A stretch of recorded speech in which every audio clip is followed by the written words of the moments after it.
Hey folks, it's Carmen here from Urban Farm School. One of the things that that we really struggle with when we're trying to build natural ecosystems on our own property is how to maintain that nutrient cycle. Now, that's something we talk a lot about in our soil health classes when we are teaching the Verge Permaculture Design Certification course. So it's especially challenging in a short season. One of the things we want to accomplish is not breaking the nutrient cycle, doing everything we can to support the natural cycling of nutrients in the system. Because ultimately what we want is our forest gardens to become, able to sustain their own fertility levels. So what's really important, there's kind of two different strategies.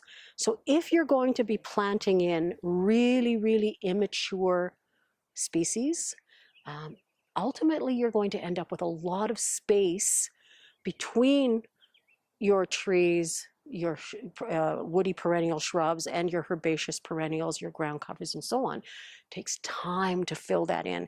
So you really want to make sure that you're bringing in adequate amounts of biomass, and you have to input that. You have to bring that in, whether that's decaying leaves or wood mulch. And get that into your system at minimum 4 inches deep. You want to start nurturing and feeding those soil microbes that will support your plants.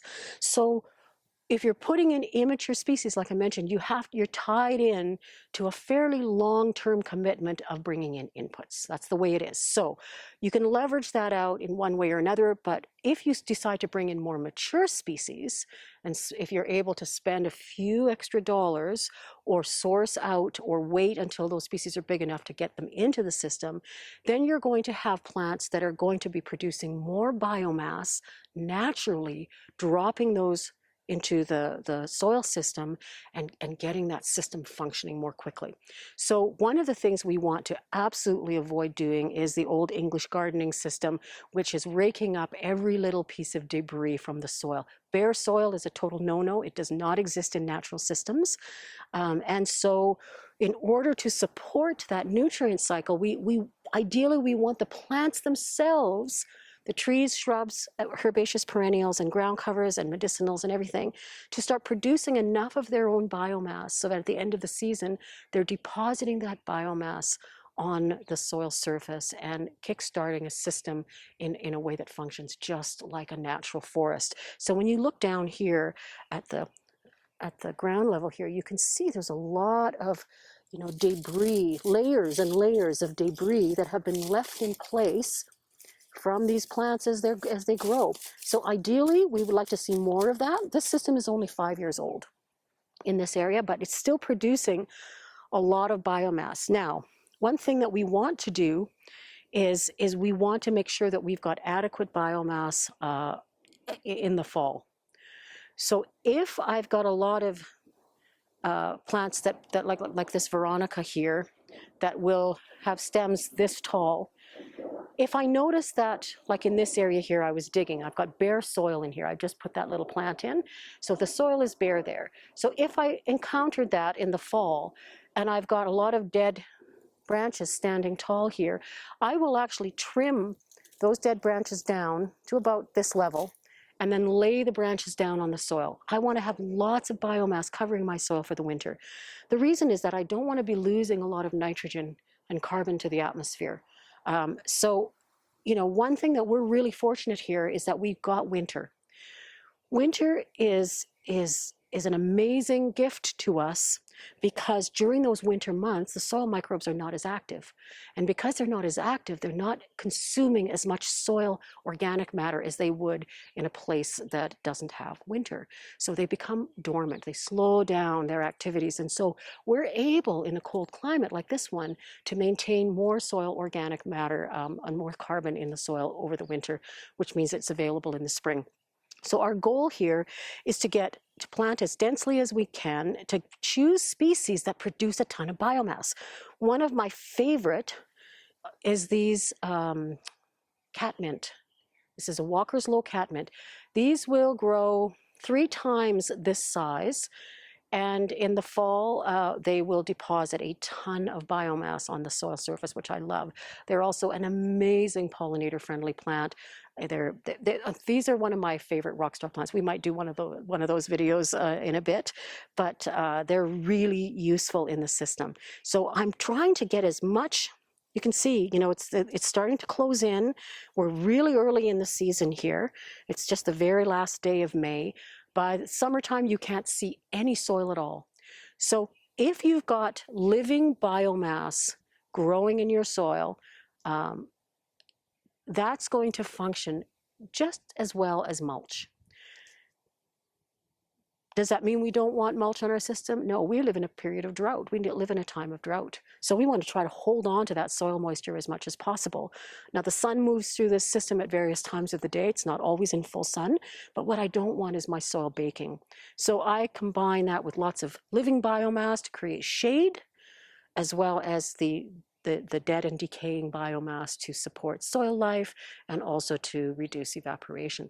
So we made the choice to actually put in a fairly mature apple tree to anchor this system, and that has really helped nurture everyone here. So for the first 3 or 4 years, this system was pretty slow in getting going.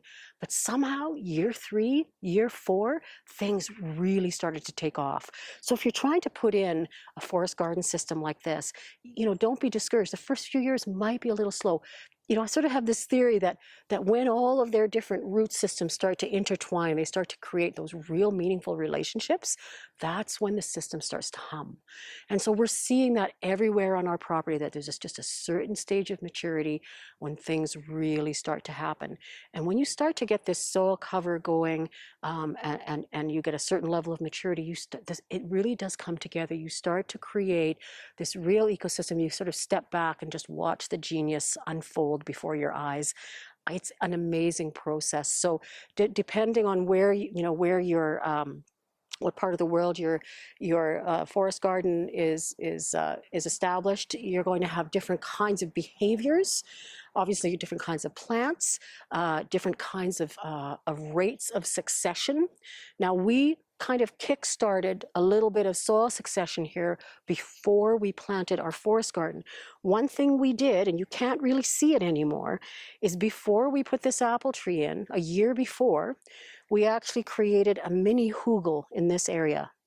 So basically we dug a pit about 3 feet deep, and we put in not massive logs, but logs that were consistent or in balance with the depth of our hugel bed. So we put in logs about that deep, about that round, and then continued to build those layers with a lot of carbon-rich materials below grade, and started getting in soil and compost and cardboard and leaves and all kinds of wonderful organic matter, started building up a mound on that. So we know that the water moves on our property from up the top part of the hill and comes down in this way. We've observed that through the years.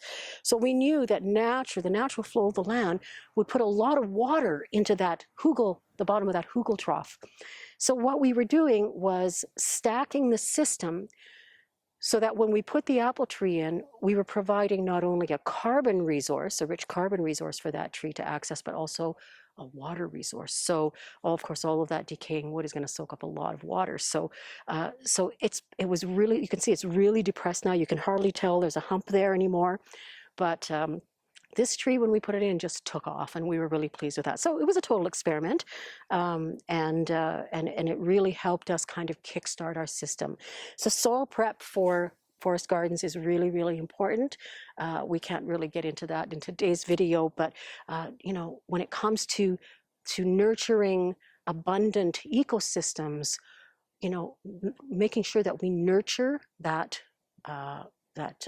nutrient cycle and not break it. We don't want to see any debris or any plant debris or any biomass leaving the system.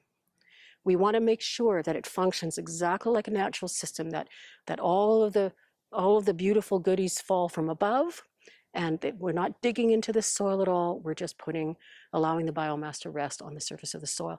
And these strategies have really helped kickstart our system. And now we've got a beautiful, healthy, and incredibly abundant forest garden system. So hope you've enjoyed today's video. If you're considering taking a permaculture design certification course with Verge, we cover food forestry and forest gardening in great depth. And it's one of my passions. So I do hope in the future I'll have an opportunity to guide you through that process. So do take care, folks. See ya.